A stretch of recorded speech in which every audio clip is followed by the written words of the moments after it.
You asked about a shooting that we just had in Minneapolis, Minnesota. It was an act of domestic terrorism.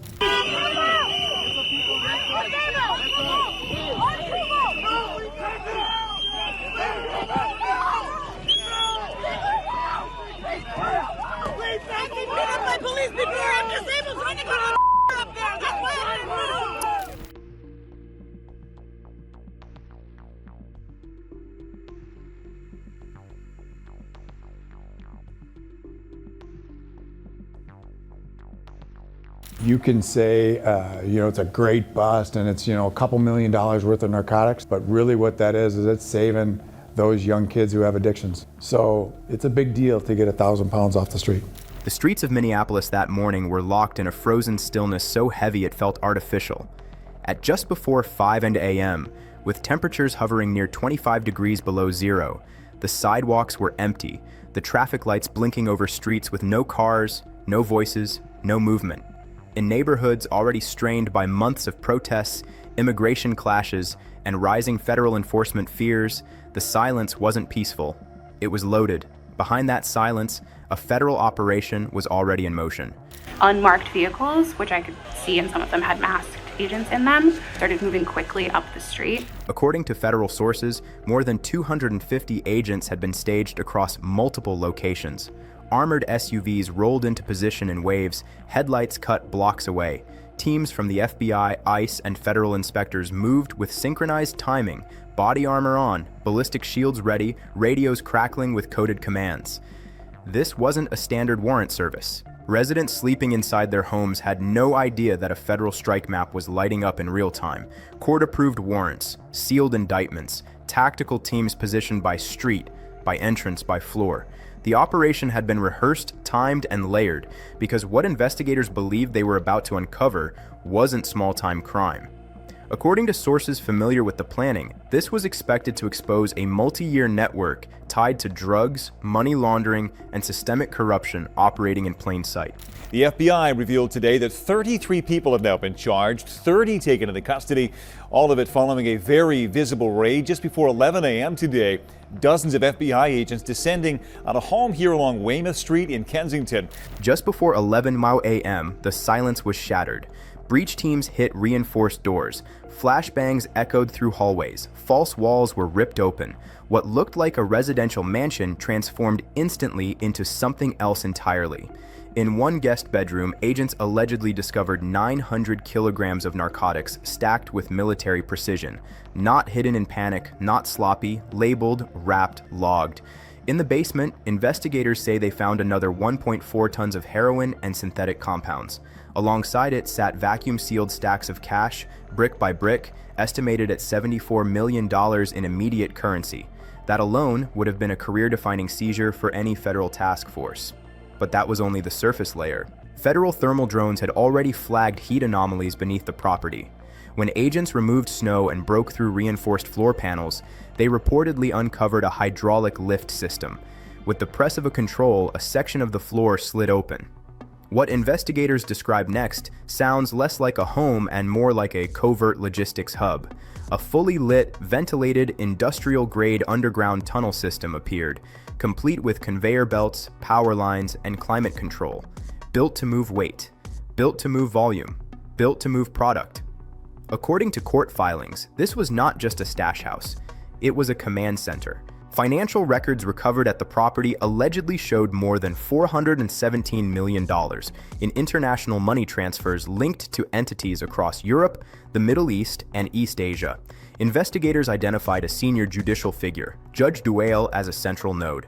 According to federal sources, this individual allegedly used judicial authority to interfere with cases, suppress evidence, and shield shipments tied to international narcotics pipelines. This wasn't described as simple corruption. It was described as an orchestration. The courtroom itself allegedly became a tool to protect the flow of drugs and money.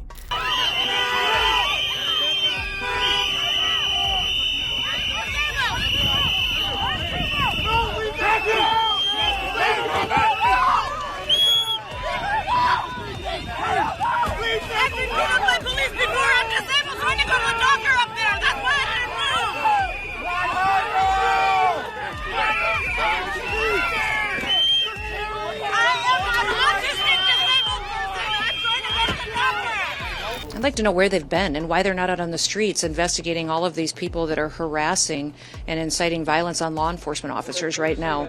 They're allowing the situation to be volatile. They're not doing their work. The chain reaction that led to this raid reportedly began with a viral traffic stop video weeks earlier that appeared unrelated to most of the public. A woman pulled over. The clip exploded online. Millions of views, shouting, claims of harassment. But what never went viral was what investigators say they found in the trunk of her vehicle: 80 kilograms of high-purity meth, $2.3 million in vacuum-sealed cash. Her travel records allegedly matched court schedules connected to Judge Doyle. Defendants tied to trafficking networks reportedly received reduced charges.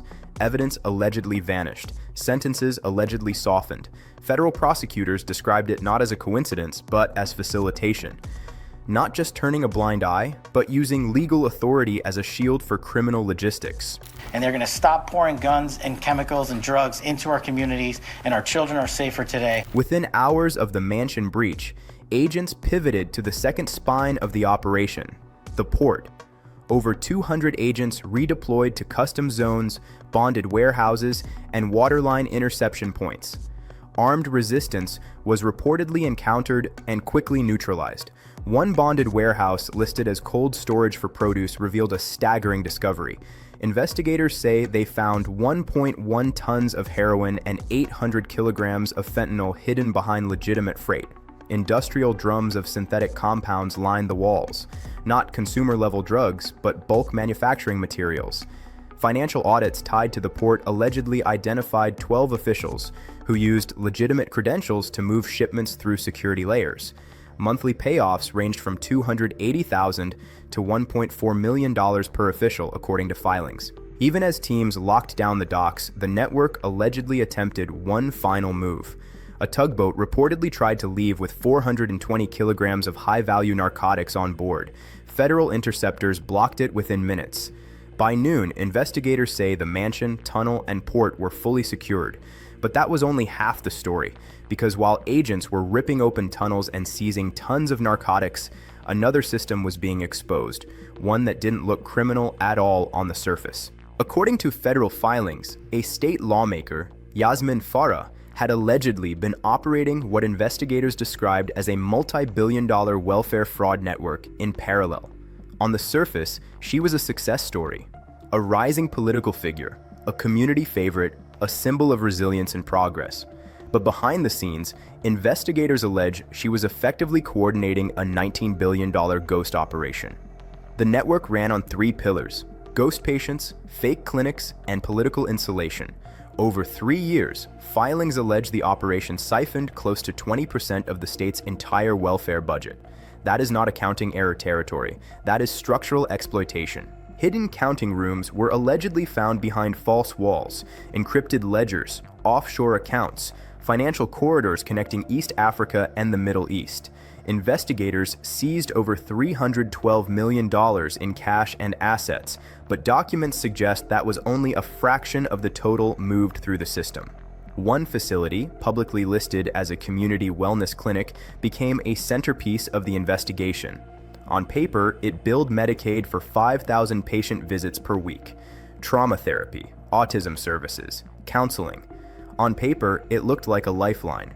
Inside, investigators reportedly found 3 folding chairs, a dusty table, and a server rack. No doctors, no nurses, no patients. According to filings, it was a bot-driven billing factory. Algorithms auto-generated claims every night, thousands of fake profiles. $400 here, $1,200 there, $700 for services never rendered. Over 4,200 fake patients, an estimated $78 million drained in just 2 years from that single location alone. The system wasn't broken, it was gamed. Whenever auditors allegedly tried to investigate, Subject L reportedly deployed what agents called a political shield: claims of targeting, claims of bias, pressure campaigns, advisory payments. Regulators allegedly received $50,000 retainers to slow inspections or reroute complaints. Enrollment numbers ballooned by 400% with no site visits. Then investigators found what they described as the darker layer: fentanyl hidden in humanitarian aid shipments, basmati rice bags, relief packaging, some bricks reportedly marked with symbols linked to major cartel networks. According to federal sources, cash moved out through shell companies in Dubai and Nairobi. Drugs moved back into the United States. The loop was airtight. Money out, drugs in, welfare fraud as the engine. In a secured basement at one logistics site, agents reportedly found 47 trafficked individuals. Cramped rooms, no ventilation, forced labor on packaging lines, passports confiscated, each told they owed $50,000 in travel debt. Refusal meant threats to family overseas. Files reportedly listed 1,800 trafficked individuals moved through donor hotels and inserted into distribution roles. Investigators described it as modern forced labor, masked as humanitarian operations. The human cost was staggering. Millions of lethal doses, overdose clusters, entire neighborhoods impacted, families broken. Systems meant to help vulnerable people turned into funding pipelines for organized crime. Servers tied everything together. Minneapolis, Nairobi, Dubai, Mexico City, encrypted routing, automated claims, digital money flows. According to investigators, it ran like a multinational corporation. When federal teams finally seized the servers, they allegedly mapped out the architecture. Ghost patient software, billing bots, shell entity templates, payment routing protocols, not a one-off scam. A replicable model. Arrests followed quickly. Was taken into custody. 26 armed security personnel linked to the mansion were arrested. 12 port officials were charged. 47 satellite directors tied to the welfare network were swept up. This wasn't a bust. It was an ecosystem collapse. Nationally, the fallout was immediate. Executive actions were announced, immigration status reviews, welfare audits, financial crime task forces expanded, state systems rolled out emergency reforms, AI audits, enhanced verification, mandatory inspections. Test regions reportedly saw ghost enrollments drop by 72%. Legitimate providers regained funding. Waitlists shortened. Oversight tightened. But investigators were clear about one thing. The software still exists. The methods still exist. The playbook is still circulating. According to federal sources, similar patterns are already being examined in other states. And that is the part that should make everyone pause. Because this wasn't just about one judge. It wasn't just about one lawmaker. It was about how easy it was for power, automation, and political insulation to turn public systems into private cash machines. If a network like this could allegedly operate for years in plain sight, moving tons of narcotics, billions in fraud, and hundreds of trafficked individuals, then the real question is not what was exposed.